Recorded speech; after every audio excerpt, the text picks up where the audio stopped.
Hi friends, आज आपण Excel course मधील lesson number 38 order function series मधील पार्ट 5 पाहणार आहोत। यामध्ये आपण काउंट ईपीएस या फंक्शनचा यूज कसा करतात हे पाहणार आहोत। तर चला स्टार्ट करूया आजचा व्हिडिओ।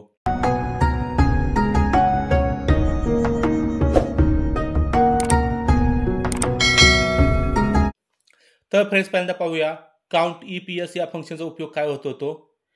दिलेल्या डेटामधून एकापेक्षा जास्त लॉजिकल कंडिशनचा यूज करून काउंट काढण्यासाठी काउंट ईपीएस या फंक्शनचा यूज केला जातो। जर समजा आपल्याला यातील काउंट करायचे आहेत, पण काउंटसाठी काय करायचे आहेत, एकापेक्षा जास्त कंडिशन वापरायचे आहेत, म्हणजे किती कंडिशन वापरू शकतो आपण, आणि त्या सर्व कंडिशन ट्रू असतील, दिलेल्या सर्व कंडिशन ट्रू असतील तर ती काय व्हॅल्यू होते, काउंट होते, आणि त्या काउंट आपण किती झाले ते काढू शकतो। दिलेल्या लॉजिकल कंडिशन मधील एक जरी लॉजिकल कंडिशन फॉल्स असेल तर ती व्हॅल्यू काउंट केली जात नाही। म्हणजे आपण जेवढ्या कंडिशन देऊ त्या सगळ्या कंडिशन ट्रू होतील, तेवढ्याच व्हॅल्यू काय याला काउंट केल्या जातात।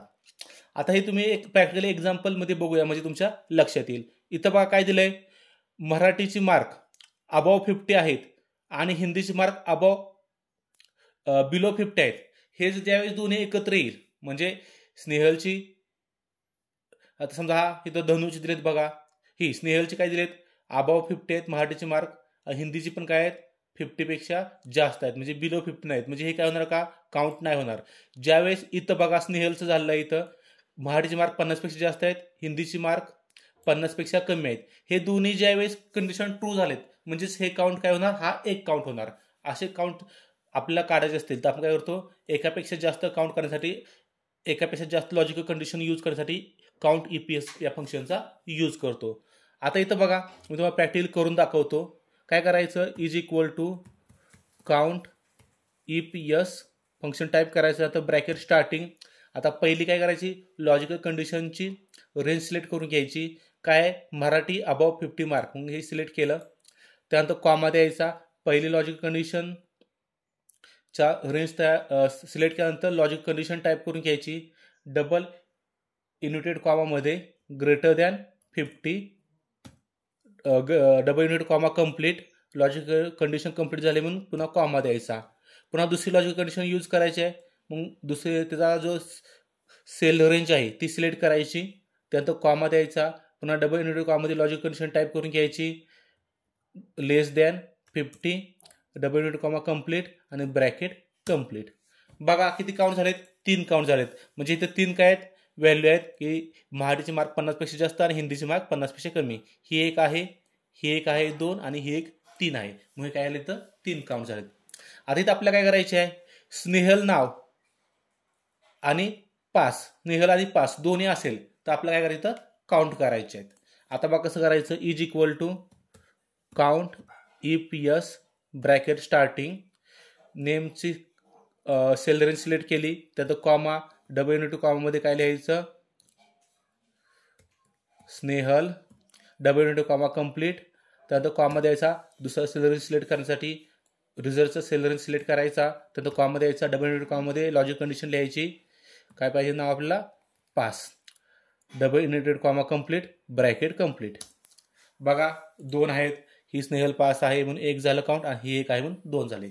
अशा प्रकारे तुम्हाला सोल्युशन पण दिलेलं आहे, ते सोल्युशन पण तुम्ही इथून बघू शकता। इथे तुम्हाला बघा एक असाइनमेंट सोडवण्यासाठी दिलेली आहे, ती तुम्ही असाइनमेंट काय करायची, सोडवायची आहे। ती असाइनमेंट तुम्हाला मी सोडवून दाखवतो।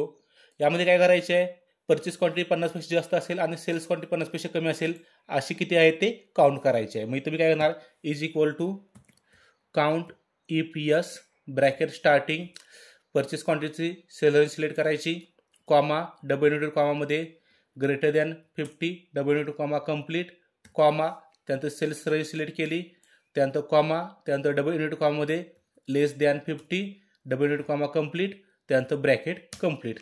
बघा इथं 3 काउंट झाले आहेत।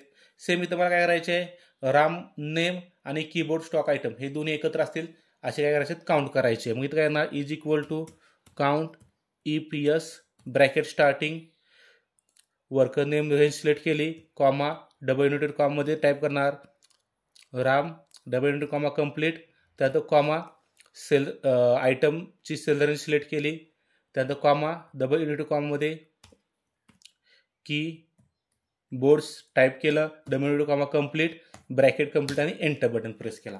बघा इथं आलंय 2. इथं असाइनमेंटचं सोल्युशन पण दिलं आहे. तुम्ही हे सुद्धा बघून जर लक्षात नाही आलं तर करू शकता. अशा प्रकारे आजच्या व्हिडिओमध्ये आपण काउंट EPS हे फंक्शन कसे यूज करायचे ते पाहिलेलं आहे. थँक्यू. या व्हिडिओबद्दल जर तुम्हाला काही शंका असतील, अडचणी असतील तर त्या तुम्ही कमेंट बॉक्समध्ये मांडू शकता. मी त्याचं उत्तर नक्की देईन.